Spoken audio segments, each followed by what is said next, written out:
nakomeye bamufashe se bamufashe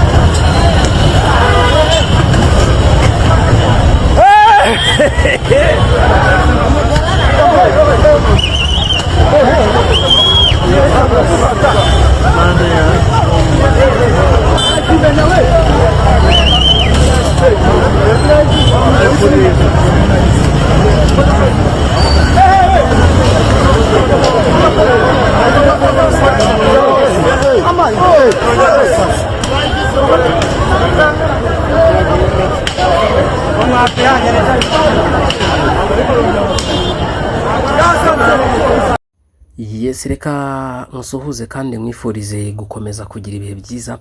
Turi ku itariki n'ubundi 26 z'ukwezi kwa 12 mwaka w'ibihumbi 2025. Ni breaking news na makuru nje hano kuza kuba n'ubundi nabagezaho, ngira ngo ko muri kugenda mubibona kuri screen zanyu abantu bagiye batandukanye, imitima yari yahamutse, bari kwirukanka babuze aho bakwirwa kubera umugabo umwe muri kubona kuri screen zanyu wari wateje akavuyo wafata menagura ibirahure by'imodoka, ngira ngo muri kugenda mubibona. Abantu benshi rero bari gukomeza kugenda bibaza bati uyu mugabo byagenze gute, uyu mugabo afitiye kibazo, nukunywa nugusinda, yasaze bimeze bite, bati aradutema gutya na gutya. Ngira ngo nyine ibitekerezo by'abantu bigiye bitandukanye ni byinshi bagiye babasha kugenda babona aya mashusho y'uyu mugabo wari wasaze wagira ngo yari yamavubi rwose yizize insenda yahereye ku murongo, imodoka zose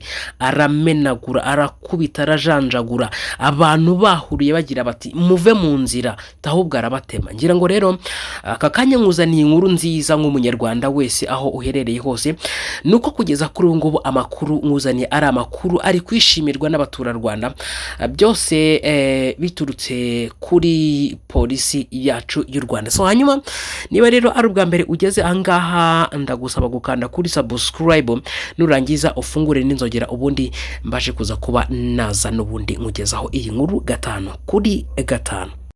Polisi y'u Rwanda yatangaje ko yamaze gufata umugabo wagaragaye ku mbuga nkoranyambaga amenagura ibirahuri by'imodoka ku isoko rya Nyarugenge mu mujyi wa Kigali.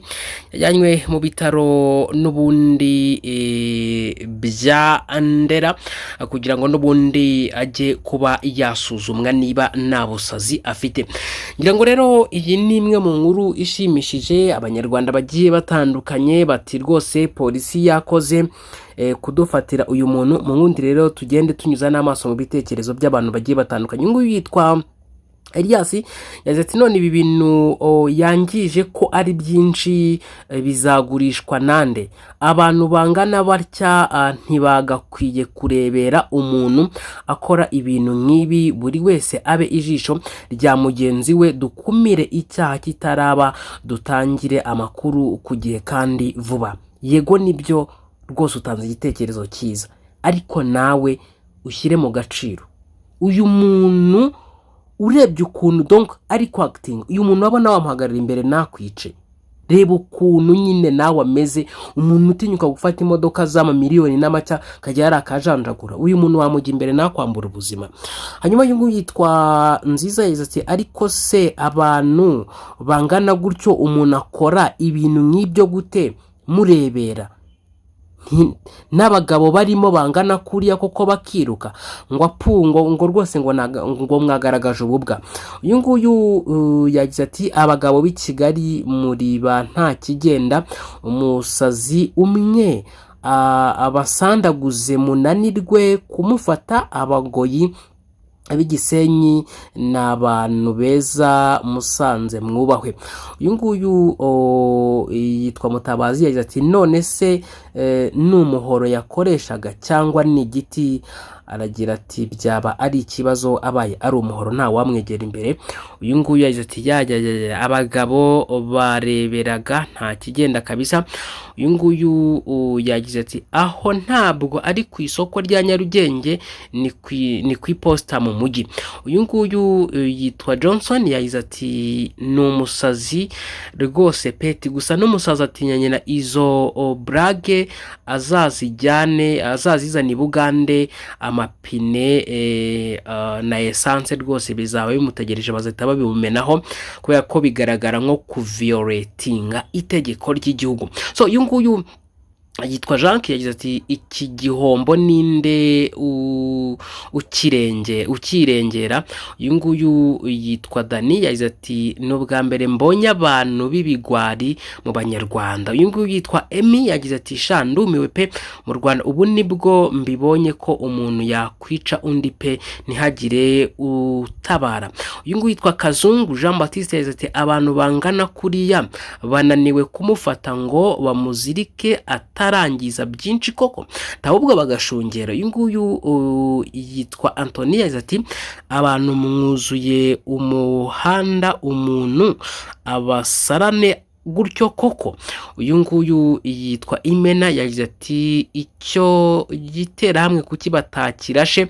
Uyu nguyu yitwa Jackie yagize ati mbega i Kigali umuntu yirebaho gusa koko ubwo ntimwakamufashe koko mukarindira polisi ikaza igakemura ibyo bibazo. Uyu nguyu yagize ati ubu se witambitse uyu mugabo wasaze ari kwimenera imodoka z'abakire wowe nta n'igare ugira akakuvuna akaguru ugira ngo ba nyiri ziriya modoka bakurwaza. Oya wakwimenya wowe ubwawe hungisha ubuzima bwawe kuko nta segonda n'ubundi na rimwe bigira. Uyu nguyu yagize ati birababaje abantu n'abagabo bangana kuriya kuba batamutangatanze ngo bamufate bamujishe, ariko ubwo ndakeka assurance zizishyura ibyangijwe byose. Uyu yitwa Patrick yagize ati ibi byabaye ryari byabereye hehe.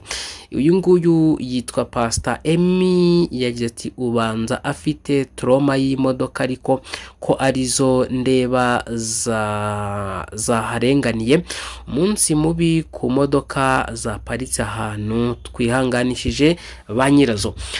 Ngira ngo ibitekerezo by'abantu bigiye bitandukanye ni byinshi.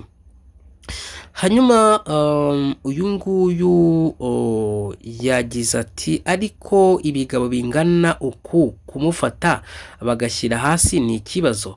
Uyu nguyu yagize ati abanyabwoba. Uyu nguyu yagize ati nimba ba nyiri imodoka bari babimye rifuti bakora iki. Uyu nguyu yagize ati ubwo ba nyiri imodoka se ubutumwa yabufatanije.